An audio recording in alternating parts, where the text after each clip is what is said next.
So check this out. Wow. Go home if you're not gonna fucking score me, bro. Nick Kyrgios might be the most naturally gifted tennis player of his generation, and he absolutely doesn't care.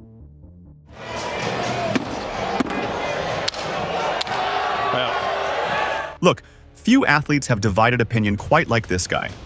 On one hand, you have Roger Federer himself saying Kyrgios has more talent than anyone he's ever seen. On the other, you have a player who's thrown more matches than he's won titles, been fined more money than some players earn in prize money, and has made it his personal mission to prove that talent means absolutely nothing if you refuse to use it. This guy has beaten Federer, Nadal, and Djokovic, the three greatest players in tennis history, and somehow managed to retire with exactly one ATP title to his name in the last 6 years. One.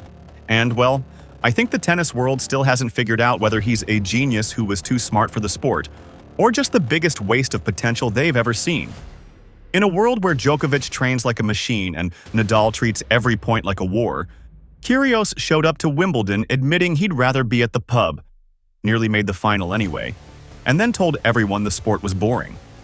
The ATP tried to fine him into submission, the media tried to cancel him, and traditional tennis fans acted like he was destroying the sanctity of their precious sport. But here's what nobody wants to admit. He might have been right all along. People are absolutely obsessed with this guy's wasted potential.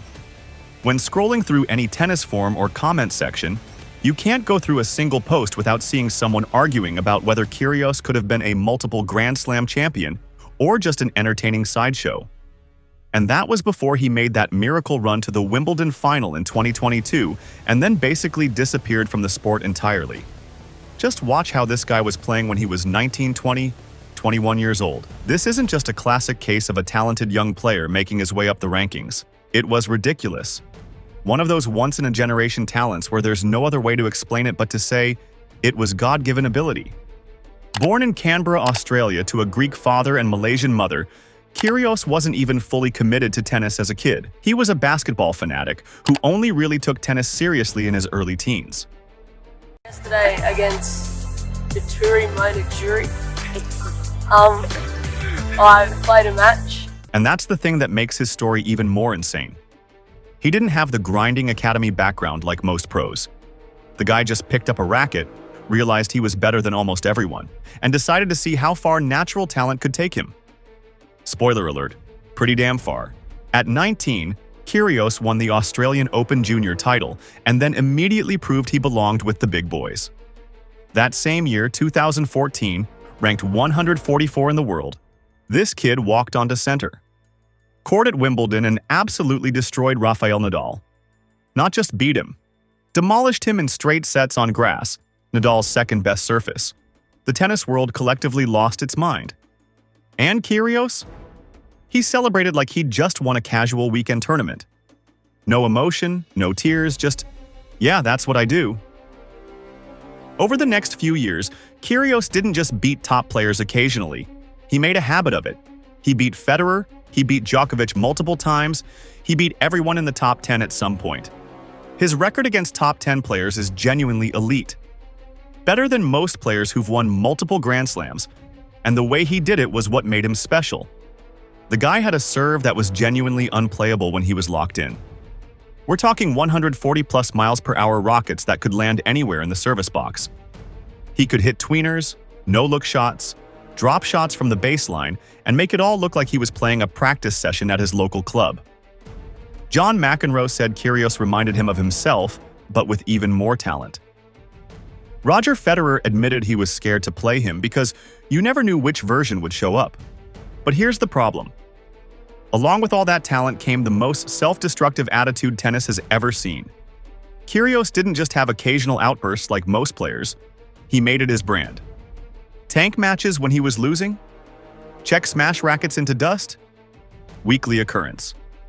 The guy got fined $113,000 in a single tournament once. That's more than some professional tennis players make in an entire year.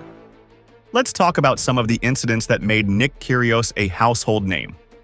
In 2015, during a match against Stan Wawrinka in Montreal, Kyrgios was caught on court microphones making crude comments about Wawrinka's girlfriend. Not trash talk. Just straight-up personal attacks that crossed every line. The tennis world exploded. Wawrinka was furious. Other players demanded he be suspended, and Kyrgios issued one of those classic non-apology apologies. The ATP fined him $10,000 and gave him a suspended ban. Did he learn his lesson? Absolutely not. At the 2019 Italian Open, Kyrgios threw a chair onto the court in frustration. He got defaulted from the match, fined $113,000, and put on a 16-week suspended ban. Most players would be mortified.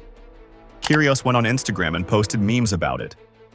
Then there was Wimbledon 2019, where he got fined for telling a referee she was a disgrace, smashed 2 rackets in consecutive points, and hit a ball out of the stadium in anger, all in the same match. Or the time at the Cincinnati Masters when he was fined for spitting in the direction of a fan who was heckling him. Or the countless matches where he's just stopped trying mid-game, hitting serves underarm, basically giving his opponent a free pass to the next round. The traditional tennis establishment hated him. They called him a disgrace to the sport, said he was ruining tennis's image. And you know what? He absolutely didn't care. In fact, he seemed to feed off it. Every fine, every suspension just made him more determined to do things his way. But here's what people miss about Nick Kyrgios. Beneath all the tantrums and the controversy, there's actually a legitimate point being made. Tennis has a problem. It's a sport that demands absolute perfection, endless travel, brutal physical conditioning, and complete emotional control. It's a grind that breaks even the strongest mentally. And the reward? Unless you're in the top 20, you're barely breaking even financially. Kyrgios looked at this system and said, why? Why should he dedicate his entire life to a sport that demands he act like a robot, show no personality, and grind himself into dust for the approval of a bunch of old men in blazers? He had the talent to do it. Everyone agrees on that. Federer, Nadal, Djokovic, every top player has said if Kyrgios applied himself, he could win multiple Grand Slams. But he chose not to. And honestly, that might be the most rebellious thing you can do in professional sports. The guy openly admitted he doesn't practice much. He's shown up to tournaments saying he had better things to do the night before than prepare. And yet, when he did show up and actually try, he was virtually unbeatable. His record in deciding sets is elite. His record in tiebreaks is among the best ever. When his back was against the wall and he decided to flip the switch, very few players could live with him. Take the 2022 Wimbledon run. Kyrgios admitted before the tournament he'd barely practiced, was dealing with injuries, and honestly wasn't sure if he even wanted to be there. Then, he proceeded to bulldoze through the draw, barely losing a set, serving like a demon, and playing some of the best tennis of his career. He made it all the way to the final where he faced Djokovic. And yes, he lost in 4 sets. But here's the thing. He competed. He gave it everything. And for Kyrgios, that was rare enough to be noteworthy. Now here's where the story gets more complex and honestly, more human. In 2023, Kyrgios opened up about something that explained a lot of his behavior over the years. He revealed he'd been struggling with severe mental health issues, including depression and suicidal thoughts. He talked about self-harm, about feeling completely lost, about using partying and self-destruction as coping mechanisms. He admitted that a lot of his on-court behavior wasn't just him being a brat. It was him genuinely struggling to cope with the pressure, the expectations, and the loneliness of life on tour. This changed the conversation entirely. Suddenly, people started looking at those meltdowns differently. The tanking, the outbursts, the self-sabotage, all signs of someone who was drowning and didn't know how to ask for help. Tennis is a brutal sport mentally.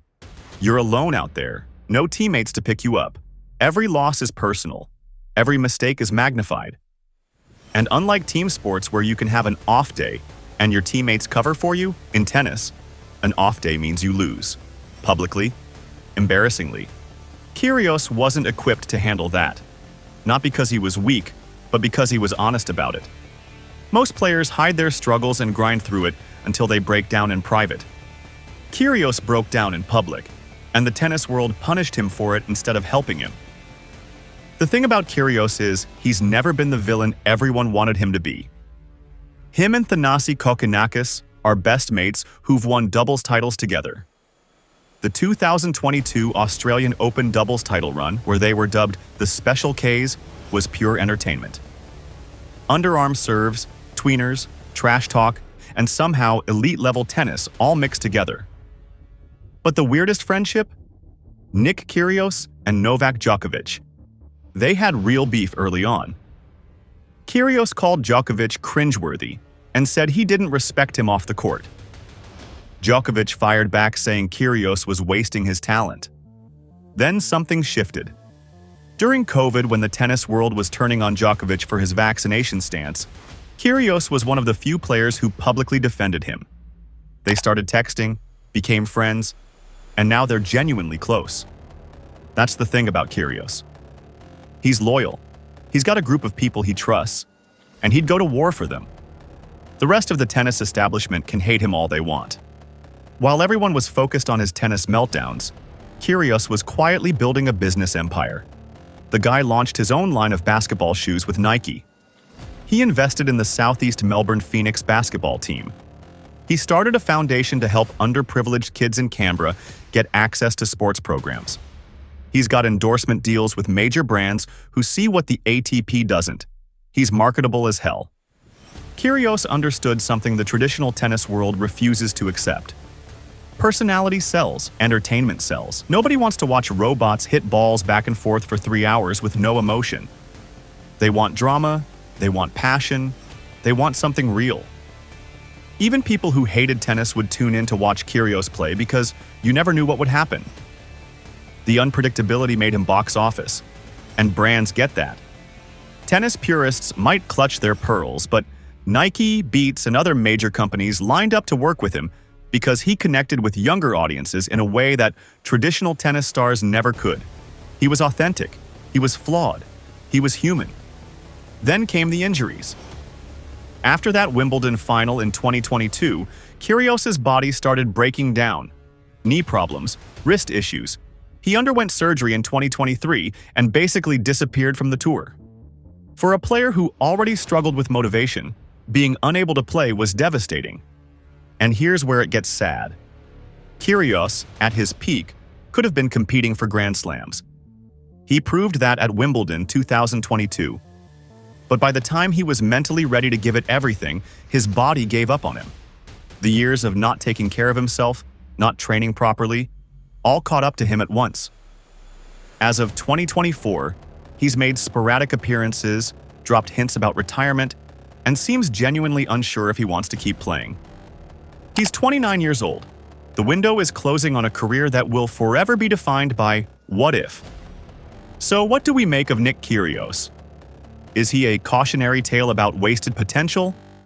Or is he a revolutionary who exposed the problems with professional tennis and paid the price for being honest? The truth is probably somewhere in between. Kyrgios had Grand Slam winning talent. Everyone agrees on that. Could he have won Wimbledon if he'd dedicated himself fully? Probably.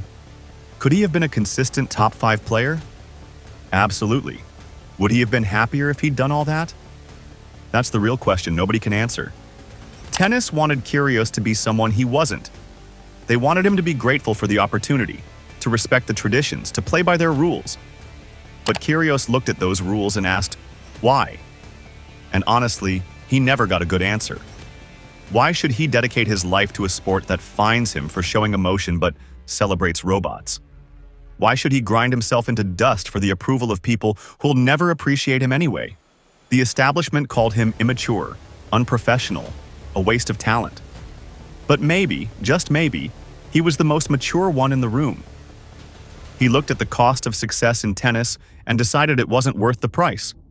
He chose his mental health over trophies. He chose authenticity over approval.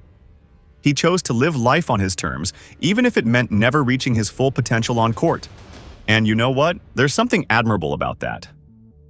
In a world where we constantly tell athletes to sacrifice everything for glory, Kyrgios said, no thanks.